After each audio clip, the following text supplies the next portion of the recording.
250 teroris Hezbollah dilumpuhkan IDF dalam 4 hari.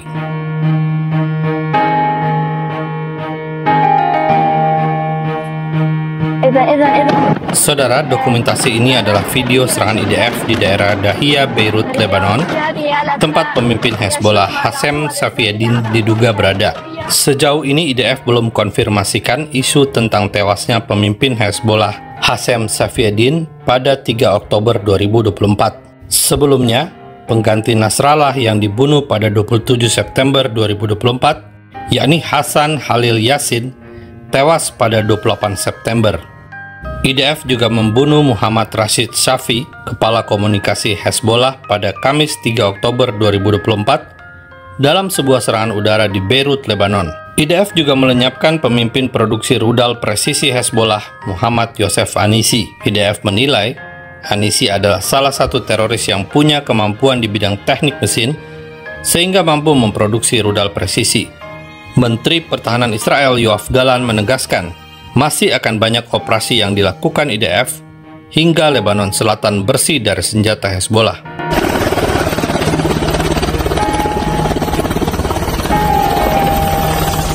Namun, IDF harus kehilangan 9 orang prajuritnya di Lebanon. Pertama-tama 8 orang prajurit berjuang melawan pasukan Radwan, unit khusus Hezbollah yang menyergap IDF ketika mereka masuk ke sebuah area di desa di Lebanon Selatan. Lalu besoknya seorang prajurit lain tewas.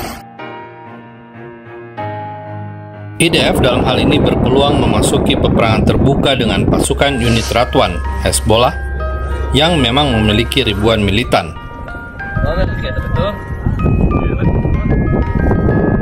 Kondisi alam Lebanon Selatan yang berbukit batu dan penuh dengan gua-gua merupakan tantangan tersendiri bagi prajurit IDF yang terlibat perang kota dengan teroris Hamas di Gaza.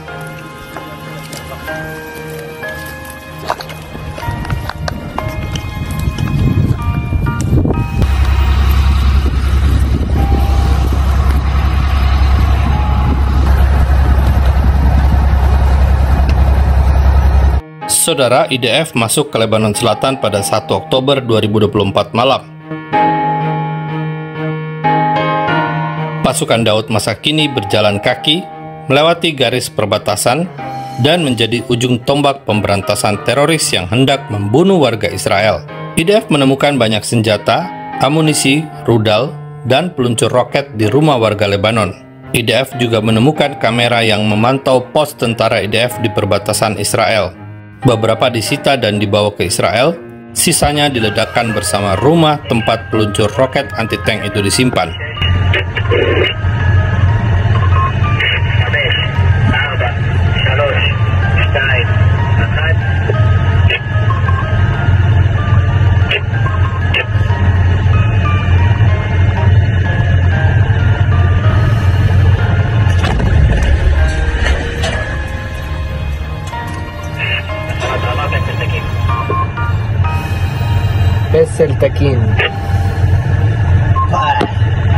Saudara, pada hari keempat IDF di Lebanon, 250 teroris Hezbollah dilumpuhkan dalam serangan darat dan udara, termasuk 21 komandannya. IDF menghancurkan lebih dari 2.000 sasaran militer Hezbollah yang digunakan untuk meneror Israel. Pasukan darat IDF hanya fokus pada Lebanon Selatan, tidak sampai ke Beirut, ibu kota Lebanon. Pasukan darat IDF harus mengeliminasi teroris Hezbollah di dekat perbatasan dengan Israel. Sebelum menyerang, IDF selalu mengeluarkan perintah evakuasi kepada warga desa di Lebanon Selatan.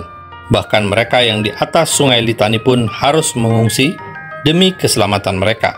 Berdasarkan semua informasi di atas, Kepala Staf IDF menyampaikan kesimpulan sementara dari hasil operasi Panah Utara. Sepanjang Hari Raya Yahudi, IDF terus bertempur dengan penuh semangat di Lebanon dan di area pertempuran lainnya. Hari ini saya bertemu dengan para komandan dan pejuang Divisi 98 dan Divisi 36 yang berperang di Lebanon untuk tujuan yang sangat penting, menciptakan keamanan di utara dan mengembalikan penduduk ke rumah mereka setelah lebih dari setahun dievakuasi. Kembalinya warga tersebut bertujuan untuk menghancurkan infrastruktur teroris yang dibangun Hezbollah di dekat perbatasan, sehingga mereka dapat menyerang pemukiman kami pada hari perintah tersebut, membunuh warga sipil Israel. Kami sangat bertekad untuk menghancurkan infrastruktur ini dan membunuh siapapun yang ada di sana. Kami tidak akan membiarkan Hezbollah menetap di tempat-tempat ini di masa depan. Kerusakan parah yang dialami Hezbollah di semua sektor di Beirut, di lembah Lebanon, di Lebanon Selatan akan terus berlanjut. Pasukan kami di Lebanon melenyapkan semakin banyak teroris, dan setiap pertempuran seperti ini akan berakhir dengan kemenangan kami. Pasukan kami sudah siap dan terlatih lebih dari sebelumnya, syarat dengan pengalaman bertempur di Gaza, dan keunggulan mereka di medan perang sudah jelas. Pasukan tersebut disertai dengan kemampuan tembakan dari udara dan darat, dan bertarung dengan penuh keberanian. Hari ini saya melihat temuan awal dari pertempuran di mana kita kehilangan pejuang pemberani yang gugur secara heroik saat mereka memerangi teroris Hezbollah. Saya melihat para komandan yang ketika menghadapi tembakan maju memimpin dan bertempur bersama mereka dengan gagah berani mengalahkan musuh. Kami akan terus berjuang mengingat keberanian para pejuang, dan kami akan menemani dan memeluk keluarga tercinta mereka. Saya juga bertemu di sini hari ini para pasukan cadangan yang meninggalkan rumah mereka, keluarga mereka, dan pekerjaan mereka berada di sini bersama kami dengan banyak pengalaman dan dengan banyak pengetahuan dan dengan semangat yang kuat. Saya sangat menghormati para prajurit cadangan, para pejuang dan prajurit, serta komandan reguler, serta seluruh keluarga.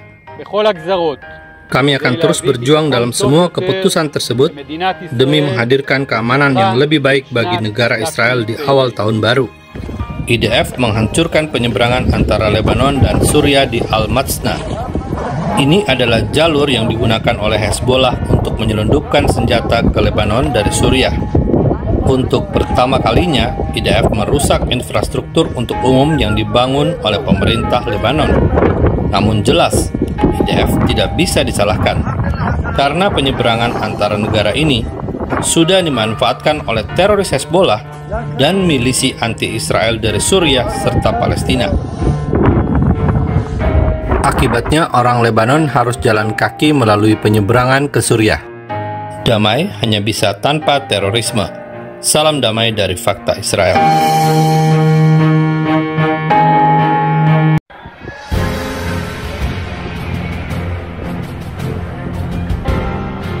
Rentetan serangan rudal Iran ke Israel pada 1 Oktober 2024 lalu diremehkan dampaknya oleh Menteri Pertahanan Israel, Yoav Gallant.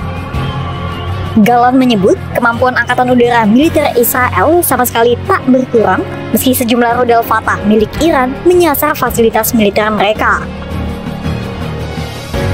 Hal itu Gallant sampaikan pada Minggu 6 Oktober 2024. הפעולה של חיל האוויר גם בהתקפה גם בהגנה מקנה חיים לאזרחי מדינת ישראל. האיראנים לא גירדו אפילו את היכולות של חיל האוויר. אין אף טייסת שנפגעה, אין אף מטוס שנפגע, אין אף מסלול שלא מאפשר המראה ואין שום פגיעה ברציפות שלנו. ומי שחושב שדרך ניסיון לפגוע בישראל הוא ירתיע אותנו מלהגיב, שיסתכל על מה קורה בעזה ועל מה קורה בביירות. Adapun fasilitas militer yang dimaksud adalah pangkalan udara Nevatim di Israel Selatan. Institut Studi Internasional Middlebury of Monterey melaporkan sekitar 32 rudal Iran mendarat di pangkalan udara Nevatim. Planet Labs BBC juga sempat membagikan citra satelit yang menunjukkan hanggar, bangunan, landasan pacu, dan kawah yang rusak di wilayah pangkalan udara Nevatim. Pemimpin tertinggi Iran, Ayatollah Ali Khamenei, memuji hasil kerja IRGC dalam meluncurkan serangan 200 rudal ke arah Israel tempo hari. Ayatollah bahkan menyatakan bahwa pihaknya mungkin saja akan memberikan serangan serupa jika dibutuhkan. Hal itu Ayatollah sampaikan pada Jumat 4 Oktober 2024. اونچه که منطقی است، اونچه که معقول است، اونچه که درست است به نظر تصمیم گیران نظامی و سیاسی در وقت خود، در هنگام خود انجام میگیرد، کما اینکه انجام گرفت و در آینده هم اگر لازم شد باز انجام خواهد گرفت.